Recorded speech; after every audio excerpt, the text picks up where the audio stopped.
Finally अब मैं travel कर रहा हूँ अमेरिकाज़ की तरफ। मैं लैंड हो रहा हूँ और बहरीन के ऊपर भाई ईरान की ड्रोन आगे बम बड़ाक बिक चिक कर रही है। ये एयरपोर्ट के ऊपर कुत्ते कैसे घूम रहे हैं भाई। बात कर रहे थे अपने पूरी दिल्ली के अंदर कुत्तों को कंट्रोल करने की, हमसे कुत्ते दिल्ली एयरपोर्ट के ऊपर कंट्रोल नहीं हो रहे हैं। बहरीन एक आइलैंड है और इस आइलैंड को जो बाकी गल्फ कंट्रीज हैं उसके साथ जोड़ता है किंग फहद ब्रिज, जो यहाँ से आपको सीधा डायरेक्टली सऊदी अरेबिया के अंदर लेके चला जाएगा। भाई जस्ट अभी इमिग्रेशन क्रॉस करके आया हूँ। इतनी ज़्यादा लंबी लाइन मैंने लाइफ में कभी नहीं देखी थी। यूएसए के जो एयरपोर्ट्स है ना भाई, वो भी है ना बहुत पुराने आउटडेटेड टाइप दिखते हैं। मुझे लगा था कि ये जो ट्रेन है ये होगी फ्री, और जब एग्जिट किया ना तो इसमें मेरे $9 लगे। मैं सोच रहा था फ्री में, यार पहली बार देख रहा हूँ यूएसए के अंदर कोई चीज़ फ्री है, वरना यहाँ पे हर चीज़ के लिए पैसे लगते हैं।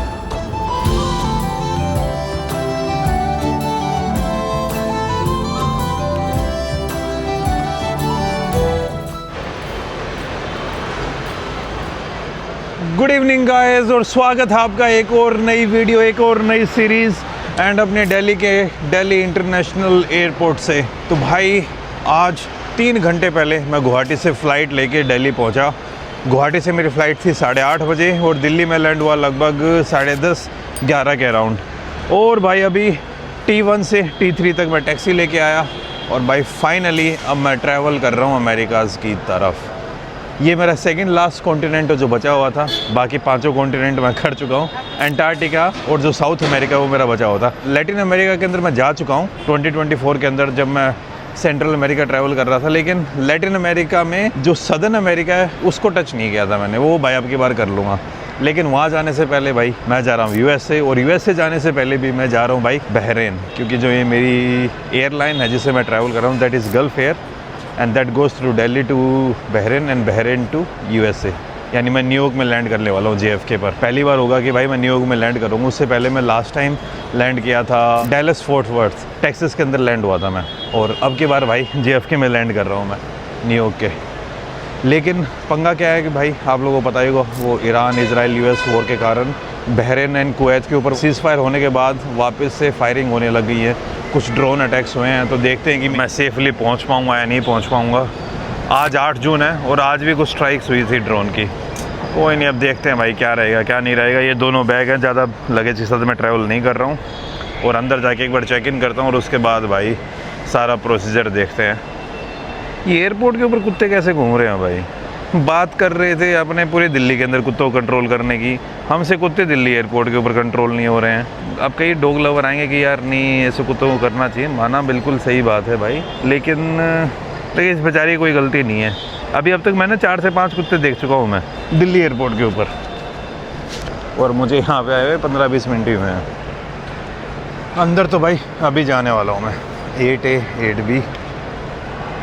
भाई L के ऊपर चेक इन है, बिल्डिंग के अंदर आ गए। बहुत दिन हो गए थे भाई T3 से फ़्लाइट लिए हुए मुझे। अब नॉर्थ ईस्ट में जाने के बाद ज़्यादातर मेरा एयरपोर्ट जो यूज़ होता है वो है कोलकाता एयरपोर्ट। T3 से इंटरनेशनल फ़्लाइट याद ही नहीं है भाई मैंने लास्ट कब किया था। भाई इमिग्रेशन सिक्योरिटी सब कुछ क्लियर हो चुका है, और भाई जस्ट मैं अभी लाउंज में जाके खाना भी पहल के आ गया हूँ।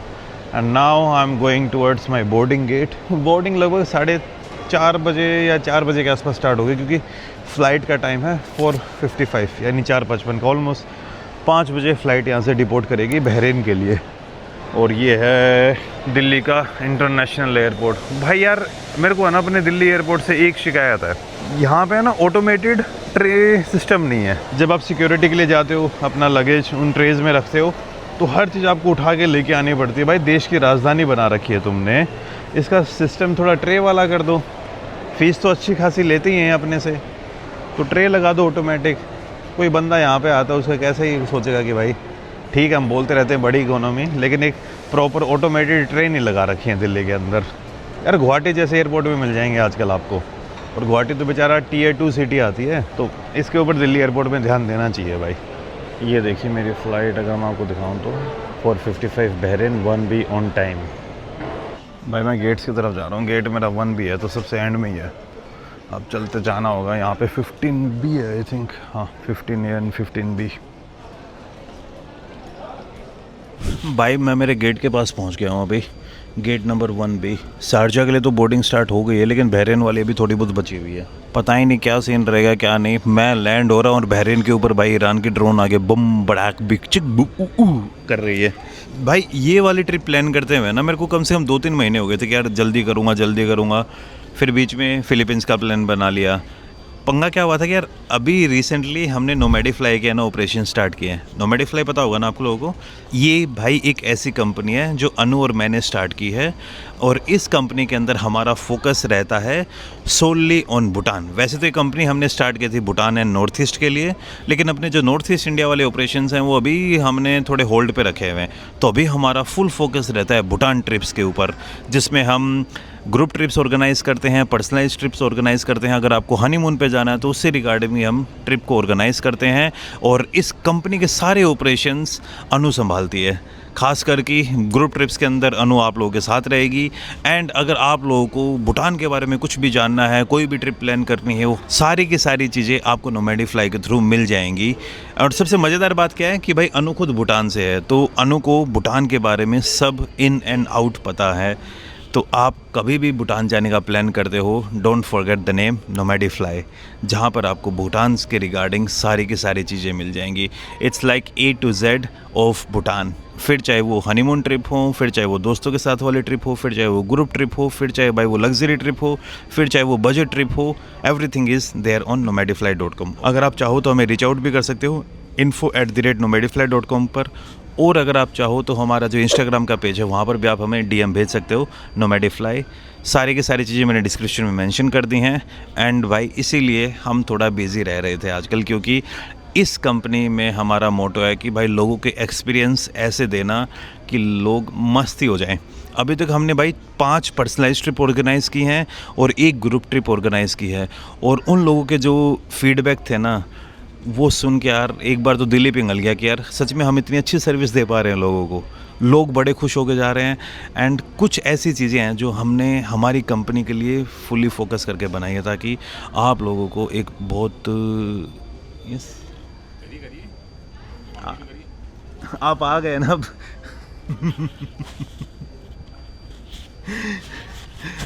इसमें हम पूरा का पूरा फोकस आप लोगों के एक्सपीरियंस के ऊपर करते हैं, जिससे हम आप लोगों के एक्सपीरियंस को और अच्छा कर सकें।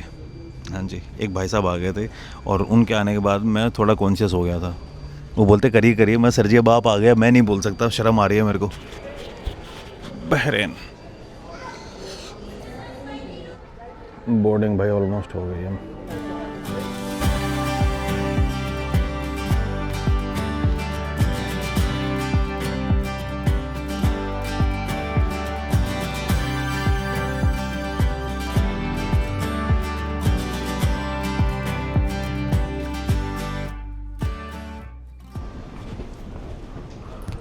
गुड मॉर्निंग गाइस, और बहरीन के अंदर पहुंच चुका हूं मैं। जस्ट अभी लैंड हुए हैं।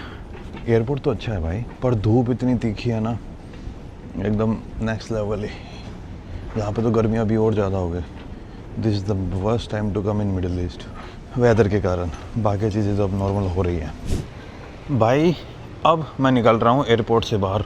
काफ़ी देर हो गई थी मुझे, है ना, मेरे फ़ोन के अंदर नेटवर्क नहीं आ रहे। मैंने एक trip.com से ऑनलाइन eSIM खरीदी, वो भी नहीं चल रही। उसके बाद भाई मैंने जो अपना एयरटेल वाला फ़ोन था उसके अंदर भी, अच्छा बस आ गई भाई, बस के अंदर बैठते हैं पहले। हाँ भाई, बस के अंदर बैठ गया हूँ और अब मैं जा रहा हूँ बाहर एक्सप्लोर करने। हाँ तो मैं ये बता रहा था भाई कि बहरीन के अंदर पता नहीं क्या प्रॉब्लम हो रखी है, बाहर का कोई भी सिम कार्ड काम नहीं कर रहा है। मैंने trip.com से 2 सिम खरीदी, दोनों काम नहीं की। मेरे एयरटेल की 2 सिम हैं, दोनों के अंदर नेटवर्क नहीं आ रहे। जियो की मेरे पास सिम है, उसके अंदर नेटवर्क नहीं आ रहे।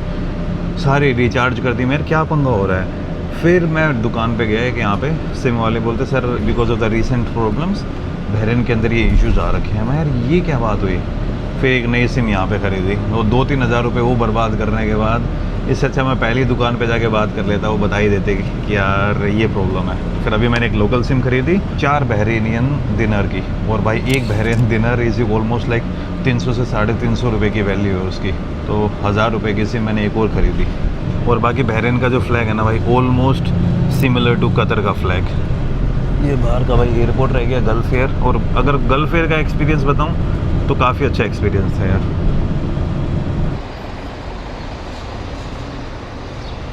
भाई बाहर निकला, धूप है लेकिन गर्मी उतनी नहीं लग रही है।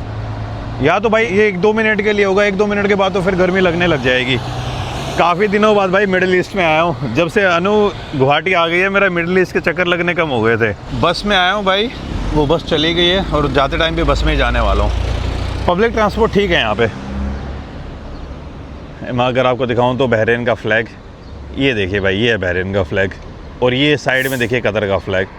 कंफ्यूज होना तो लाजमी है यहाँ पर। भाई आज पूरे दोपहर है ना, मैं एक कैफ़े में बैठा रहा था क्योंकि गर्मी इतनी ज़्यादा हो रही थी, बाहर घूमने का मन नहीं कर रहा था। अभी शाम के 4 बज चुके हैं, अब मैं थोड़ा यहाँ पे घूमने लगूँगा। एंड एक कैफ़े में था और वहाँ पे भाई मुझे उत्तराखंड के एक भाई मिले, विशाल भाई। और कैफ़े से निकलते टाइम उन्होंने मेरे लिए एक ये केक दिया एंड एक पानी की बोतल और 1-2 चीज़ें और दी थी। सबसे पहले तो थैंक्स अ लॉट विशाल भाई, काफ़ी अच्छा लगा यार आपसे मिलके। एक बार मैं ये चाय सुलेमानी पी रहा हूँ, Sulemani is a black T. And ये भाई ने जो केक दिया था ये खा रहा हूँ, और उसके बाद फिर अपन थोड़ा और घूमना स्टार्ट करेंगे, फिर मैं एयरपोर्ट की तरफ निकल जाऊँगा। तो भाई सबसे पहले मैं आपको बताता हूँ जिस जगह पर हूँ। इस जगह का नाम है बाब अल बहरैन, और बाब अल बहरैन के आगे ही पड़ता है मनामा सूक। सूक बोले तो बाज़ार, और बहरीन की जो कैपिटल है दैट इज़ मनामा। एक हिसाब से बहरीन कोई ज़्यादा बड़ी कंट्री नहीं है भाई, छोटी सी कंट्री के बीच में शहर पड़ता है मनामा। आप एरिया बोल सकते हो। अगर आप बहरीन के टोटल एरिया की बात करोगे तो दिल्ली के आसपास ही पड़ता है, और कुछ एस्टिमेट्स तो ये बताते हैं कि दिल्ली से भी छोटा है। लेकिन कंट्री भाई ऑयल रिच है, एंड यहाँ पर जस्ट लाइक यूएई काफ़ी चीज़ें अलाउड हैं। जस्ट लाइक अल्कोहल, आपको अल्कोहल बार मिल जाएगा, सब कुछ मिल जाएगा। तो ख़ास करके बहरीन के अंदर जो सऊदी के लोग हैं वो वीकेंड्स के ऊपर पार्टी करने आते हैं। तो यहाँ पर आपको अल्कोहल का खुला एक इन्फ्लुएंस मिलेगा, not in Islamic way, but जो लोग पार्टी करने आते हैं उनके लिए एक नाइस हॉटस्पॉट बन जाता है। तो सबसे पहले भाई मैं यहाँ पे घूमने जा रहा हूँ, यहाँ का सूक, मनामा सूक, जो यहाँ का ट्रेडिशनल और पुराने वाला मार्केट था उसको। और जस्ट लाइक यूएई भाई अपने दुबई की तरह यहाँ पर भी जो ज़्यादा आपको टैक्सी दिख रही हैं दैट इज़ टोयोटा कैमरी। सबसे इंटरेस्टिंग बात है ना, यहाँ पर आपको देखने को मिलेगी इनकी करेंसी के अंदर 1 बहरेनियर दिनर इज़ इक्वल्स टू 253 रुपीज़। अगर आप वैल्यूएशन के हिसाब से देखेंगे अपने इंडियन रुपये के टर्म्स में, तो दुनिया की सबसे स्ट्रॉन्ग करेंसी बहरेनियन दिनार माना जाता है। आज सुबह सुबह जब मैं आया था तो मुझे यूएस वीज़ा के ऊपर वीज़ा ऑन अराइवल मिल गया था, जिसके लिए मैंने पे किए थे 5 बहरेनियन दिनर, जो कॉस्ट पड़ती है लगभग 1250 रुपये के around. Manama Souq development, Bab Al Bahrain mall. अभी भाई because of this Iran Israel war, Bahrain and Kuwait are the worst hit countries. इन दोनों कंट्रीज़ के ऊपर भाई बहुत ज़्यादा ड्रोन से अटैक हुए थे, तो इस कारण से यहाँ पर जो टूरिज़्म है वो अच्छा खासा इफ़ेक्ट हुआ है। और काफ़ी जो लोग यहाँ पे थे उनकी जॉब चली गई हैं, काफ़ी जो यहाँ पे रेजिडेंट थे उन्होंने अपनी फैमिलीज़ को वापस भेज दिया है। लेकिन जैसे जैसे अब चीज़ें नॉर्मल हो रही हैं, वापस बैक ऑन ट्रैक आ रही हैं, लेकिन नॉट एट दैट पेस। मेरी यहाँ पे ना अभी एक केरला के भाई थे, मैं उनका नाम नहीं बता सकता, उनकी एक यहाँ पे शॉप है, कैफ़े है उनका। वो अपने चाय और जो केरला के नॉर्मल फूड होते हैं, साउथ इंडियन फूड, वो रखते हैं। तो उनसे मेरी बात हो रही थी, उन्होंने मुझे बताया था कि यार बिज़नेस बहुत ज़्यादा हिट हुआ है। एक तो सारी सप्लाई भी ढंग से आ नहीं पा रही because of state of Hormuz. या बहरीन की लोकेशन देखिए, मेन इनका सप्लाई होता है ऑयल के ऊपर, और बाकी इन सब की सप्लाई बाहर से ही आती है। खाना हो लीजिए, वेजिटेबल्स ले लीजिए, सब कुछ। और because of that closure of state of Hormuz इस कंट्री के ऊपर अच्छा खासा इफेक्ट आया है भाई मैं अभी यहाँ पे घूम रहा था और पीछे से आवाज़ आती है दीपांशु भाई, तो इनसे मिलिए। ये अपने राकेश भाई, ये है मुंबई से, लेकिन बहरीन में पिछले 20 सालों से रह रहे हैं आप? हाँ, हमारा शॉप तो 20 साल से, मैं भी यहाँ 5 सालों से हूँ। हमारा पूरा बिजनेस। अच्छा, फैमिली बिजनेस है क्या? हाँ हाँ। अच्छा, पापा ने स्टार्ट किया था? हाँ नहीं, हमारे एक्चुअली कजिन बुआ है। अच्छा, तो कजिन बुआ उन्होंने स्टार्ट किया था। तो आपने अरबी तो सीख ही ली होगी? हाँ, अरबी आती है। बेसिक जो हम सेल करते हैं, परचेज करते हैं, वो सबसे हम बात कर सकते हैं। तो मेनली आप क्या क्या है यहाँ पे? सोवेनियर्स और सोवेनियर्स में है हमारे पास मैग्नेट्स है, कीचेन्स है, स्नोबॉल। आप फ्लैग भी रखते हैं क्या? हाँ, फ्लैग भी रखते हैं। अरे मुझे एक फ्लैग खरीदना है और मुझे 2 या 3 मैग्नेट खरीदनी है। अच्छा, इसमें ये भी ज़्यादा हैं? हाँ, इसमें जो है ये 5 आएंगे। इसमें 5 आएंगे और इसमें कतर वाले में ज़्यादा है? ज़्यादा है भाई। सच में एयरपोर्ट में लैंड हुआ, मैं हो गया कंफ्यूज। मैं यार वो कतर की एम्बेसी है या क्या है? सिमिलर फ्लैग है। बहुत ज़्यादा सिमिलर फ्लैग है। तो ये देखिए, ये है भाई कतर का फ्लैग और ये है बहरीन का फ्लैग। और इसकी करेंसी की वैल्यू कुछ ज़्यादा ही है यार। World second strong currency. First कौन से है? फर्स्ट है कुवैती दिनार। कुवैती दिनार। अच्छा, मुझे लगा फर्स्ट बहरेनी दिनार है। फर्स्ट कुवैती दिनार है। तो कुवैती दिनार का 300 होगा ना फिर? अराउंड 1 और इसका 250 है। हाँ, इसका भी 250 है। तो भाई मैंने गलती कर दी थी, मैंने आप लोगों को ये बता दिया था कि दुनिया की सबसे स्ट्रॉन्गेस्ट कंट्री बहरेनी दिनार, नहीं गलत था मैं, वर्ल्ड की स्ट्रॉन्गेस्ट कंट्री है कुवैती दिनार। तो ये भाई अगर आप बहरेन आते हो तो अपने राकेश भाई की शॉप का नाम आपको बता देता हूँ, give and take for accessories. Thank you Rakesh भाई, थैंक यू सर जी। मिलते हैं यार। थैंक यू भाई and all the best. I hope चीज़ें अब नॉर्मल हो जाएंगी। ओके बाय यार। Bye bye. मिडिल ईस्ट के अंदर भाई कहीं पे भी आप चले जाओ, हर कंट्री के अंदर है ना गोल्ड वाला माहौल अच्छा खासा मिलेगा। और उन दुकानों के अंदर ज़्यादातर जो खरीदार होंगे ना वो डायरेक्टली इनडायरेक्टली इंडियंस ही दिखेंगे आपको। अपने इंडियंस के अंदर भाई गोल्ड का तगड़ा क्रेज़ है भाई। इधर तो कोई डिफरेंस ज़्यादा दिख ही नहीं रहा है मुझे यूएई में और यहाँ में। ये अजमल परफ्यूम्स पता है ना कहाँ से है भाई? होजाई, असम से। लेकिन फिर भाई जो अजमल परफ्यूम के ओनर थे वो यूएई में शिफ्ट हो गए थे और उसके बाद फिर पूरे जीसीसी में इन्होंने अपनी प्रेजेंस बना ली। लेकिन they are from Assam, Guwahati से ज़्यादा दूर नहीं है उनका जहाँ पे वो पैदा हुए थे। अभी मैं मंदिर की तरफ जा रहा हूँ भाई। यहाँ पे इंग्लिश में लिखा हुआ है, बाद में शायद अरेबिक होगा, बांग्ला है, फिर शायद उर्दू होगा, मलयालम है, नीचे उड़िया में लिखा हुआ है, देख रहे हो आप ये? हाँ, इधर हिंदी में भी लिखा हुआ है भाई। और एकदम ज्वेलरीज की दुकानों के बीच में मुझे यहाँ पे खुशबू आई धूप की। और ये है भाई वो मंदिर वाला एरिया। दा मंदिर कितने बजे ओपन होता है? 5 बजे।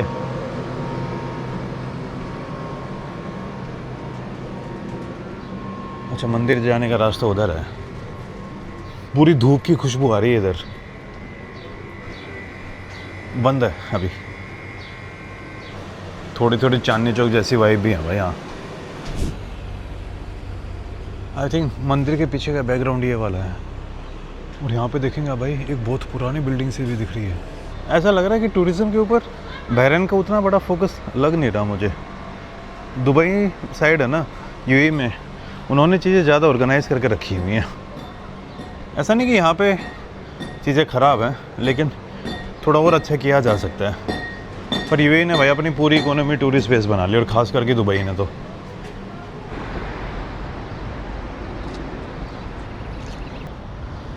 जो अब यहाँ पे सी साइड है ना, उस साइड जा रहा हूँ अब मैं। वो उस साइड रह गया पुराना Manama and now going towards the new one. और सामने जो आपको ये बिल्डिंग दिख रही है ना, इनके जस्ट पीछे ही भाई सऊदी अरेबिया पड़ता है। अगर आप देखेंगे सैटेलाइट व्यू से, बहरीन एक आइलैंड है और इस आइलैंड को जो बाकी गल्फ़ कंट्रीज़ हैं उसके साथ जोड़ता है किंग फहद ब्रिज, जो यहाँ से आपको सीधा डायरेक्टली सऊदी अरेबिया के अंदर लेके चला जाएगा। और उसी ब्रिज के थ्रू अगर आपको बहरीन के अंदर वाया लैंड आना है तो आप आ सकते हो, वरना उसके अलावा कोई भी गेटवे नहीं है। तो जो सऊदी अरेबिया का one of the most important city है Dammam, is not far from here. इधर आगे फिर भी थोड़ा बहुत खुला खुला लग रहा है, उधर चीज़ें काफ़ी कंजस्टेड हो जाती हैं यार। जो मैं आपको बता रहा था ना सऊदी अरेबिया के साथ कनेक्ट करता है, दिख रहा है ना आपको किंग फहद कोजवे, वही है सऊदी अरेबिया का रोड। ये अब मैं आ चुका हूँ भाई बहरीन फाइनेंशियल हार्बर। इस साइड कोस्ट पड़ता है एंड एक हार्बर टाइप बना रखा है, तो इधर जो ये मॉडर्न स्काई स्क्रैपर्स हैं ये दिख जाएंगे। और यहाँ पे भी आपको इमिग्रेंट्स की पॉपुलेशन अच्छी खासी मिल जाएगी, जिनमें पाकिस्तानी, इंडियंस, बांग्लादेशी, फ़िलिपिनो मुझे यहाँ पे कंपैरेटिवली काफ़ी कम दिख रहे हैं, लेकिन पाकिस्तानीज़, बांग्लादेशी और इंडियन लगभग हर जगह दिखे जाएंगे। और हिंदी भाई लगभग यहाँ पे हर जगह चलती है। ये वाला एरिया फिर भी काफ़ी सही लग रहा है यार, पर खाली पड़ा है एकदम, लोग नहीं दिख रहे हैं, बहुत कम लोग हैं। चीज़ें काफ़ी इम्पैक्ट हुई हैं भाई, और आई थिंक उनको नॉर्मल होने में काफ़ी टाइम लग जाएगा, लेकिन अच्छा उतना ही है कि भाई जितनी जल्दी नॉर्मल हो जाएंगी लोगों के बिज़नेस और कंट्री की इकोनॉमी ठीक हो पाएंगी। अभी जिस एरिया के अंदर हूँ मैं, इसका नाम है बहरीन बे, और अगर मैं यूएई के साथ कंपेयर करूँ तो ये मुझे दुबई क्रीक जैसा लग रहा है। अगर आप में से कोई लोग दुबई गए हों और दुबई में दुबई क्रीक अगर किसी के ध्यान में आ रही है, काफ़ी सिमिलर वाइब्स हैं यहाँ पे। और भाई सनसेट भी बड़ा प्यारा सा ही लग रहा है यहाँ पे। जो बे है वो उधर रह जाती है।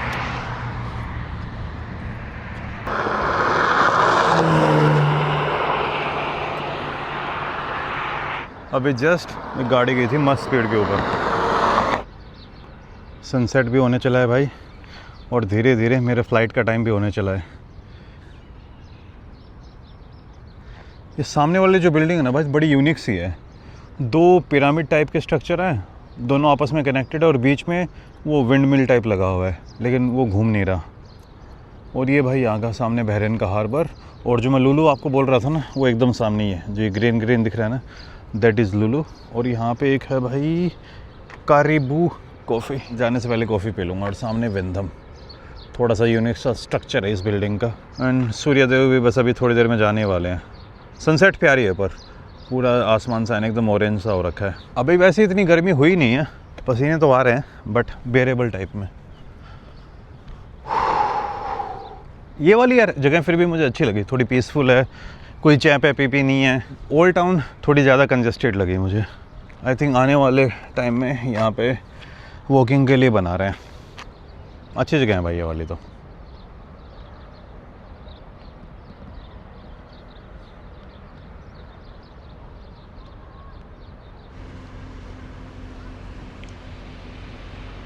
भाई सनसेट हो चुका है और ऊपर आप देखेंगे तो वीनस एंड जुपिटर भी दिख रहे हैं।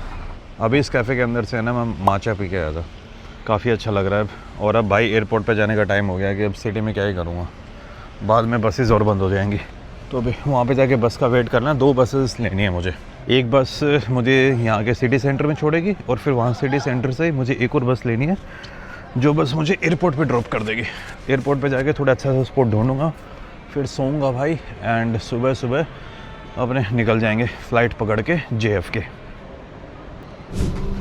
भाई ये देखिए, बस के अंदर इस टाइप की टिकट मिलती है और बस का फेयर है 0.3 BHD, यानी 0.3 बहरीन दिनार, जो आपके ऑलमोस्ट हो जाते हैं 70 रुपये। और ये मुझे यहाँ पे मनामा पोस्ट ऑफिस उतारेगी और वहाँ से फिर एक और बस पकड़ के मुझे एयरपोर्ट पे जाना है।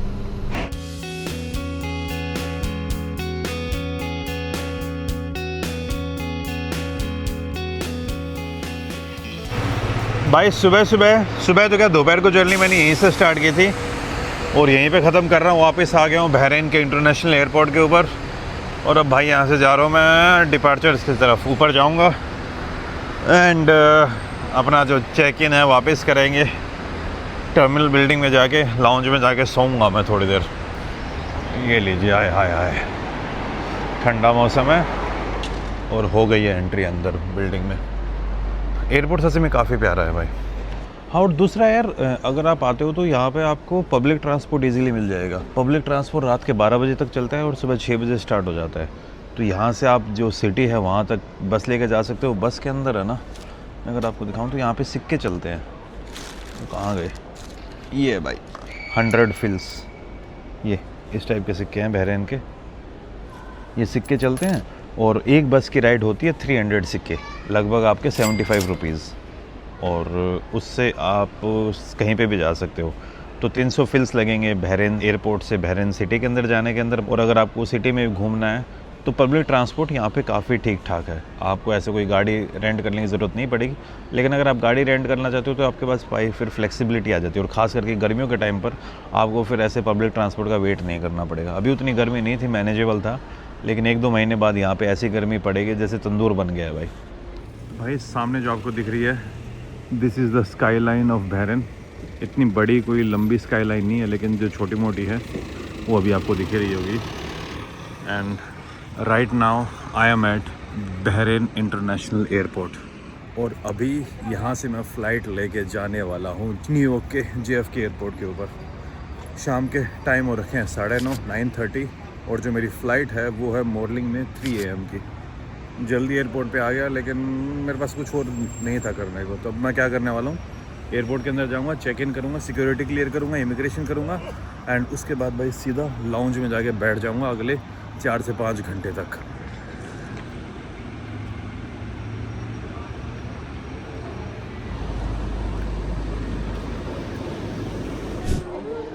ये देखिए भाई, ये है मेरी फ़्लाइट 305 GF 091 22 AB।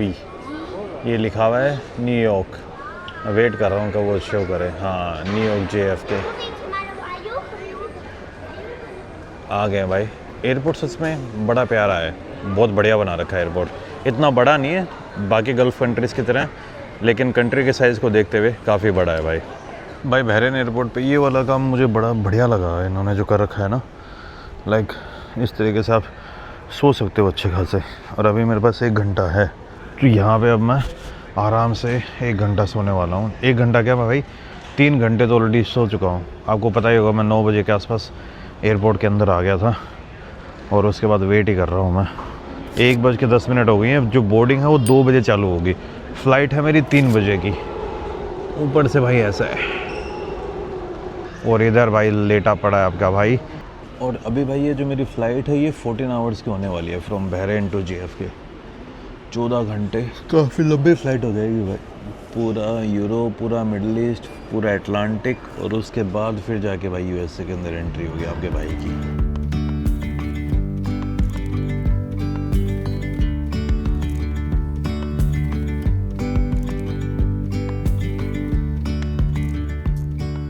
भाई इमिग्रेशन क्लियर करने में 1.5 घंटा लग गया मुझे, तोते ही उड़ गए थे मेरे तो। भाई जस्ट अभी इमिग्रेशन क्रॉस करके आया हूँ। इतनी ज़्यादा लंबी लाइन मैंने लाइफ में कभी नहीं देखी थी।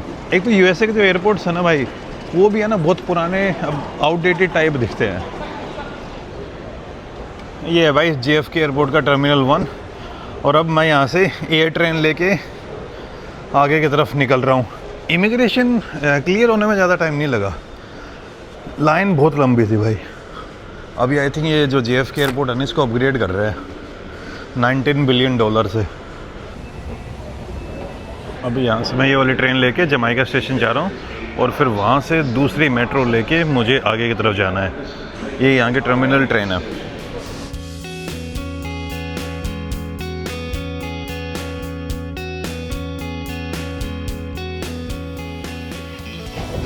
भाई मुझे लगा था कि ये जो ट्रेन है, एयर ट्रेन, ये होगी फ्री, और जो आपको यहाँ के न्यूयॉर्क के बाकी सर्विस सिस्टम के साथ कनेक्ट कर देगी। और जब एग्ज़िट किया ना, तो इसमें मेरे $9 लग गए, 8 पॉइंट समथिंग कुछ। तो ये मान लीजिए 5-10 मिनट की राइड के लिए मेरे इसमें ₹800 चले गए हैं। और मैं सोच रहा था फ्री में, यार पहली बार देख रहा हूँ USA के अंदर कोई चीज़ फ्री है, वरना यहाँ पे हर चीज़ के लिए पैसे लगते हैं। Like I am not complaining in bad way, I am just telling कि मुझे ऐसा लगा था। और अब यहाँ से भाई मुझे ये सबवे पकड़नी है, E number, JFK airport via air train. भाई ऐसा नहीं लग रहा है ये लोहा कुछ 100-200 साल पुराना है। आई थिंक इसके ऊपर इन्होंने कोई लेयर लगा रखी है, जिसके कारण इसके अंदर रस्टिंग ना हो। और भाई यहाँ पे अपने इंडिया की तरह वो तो है नहीं कि कोई पान थूकता होगा तो रस्ट लगने का तो कोई चांस ही नहीं है। आपको पता है ना, अपना जो हावड़ा ब्रिज है वो ऑलमोस्ट गिरने को हो गया था, क्योंकि लोग नीचे इधर इतना थूकते थे, तो जो आयरन था वो रस्ट होना स्टार्ट हो गया था, जंग लग गया था उसके ऊपर इतना ज़्यादा। यहाँ पे एंट्री आपका जो क्रेडिट कार्ड है उसी से हो जाती है, तो मैंने टैप कर दिया था। भाई इनके सबवे बहुत पुरानी हो गई है, आप देखोगे तो। मेरी जो ट्रेन है वो आने वाली है 7 मिनट, कितनी देर में आएगी, 1 मिनट, हाँ 4 मिनट में आने वाली है। मुझे ट्रेन लेनी है E वर्ल्ड ट्रेड सेंटर वाली, मैनहट्टन की साइड जो जा रही है, उस प्लेटफॉर्म के ऊपर आएगी। खाली पड़ी है यार ट्रेन एकदम। भाई ट्रेन से उतर गया हूँ और अब निकल रहा हूँ यहाँ से। अब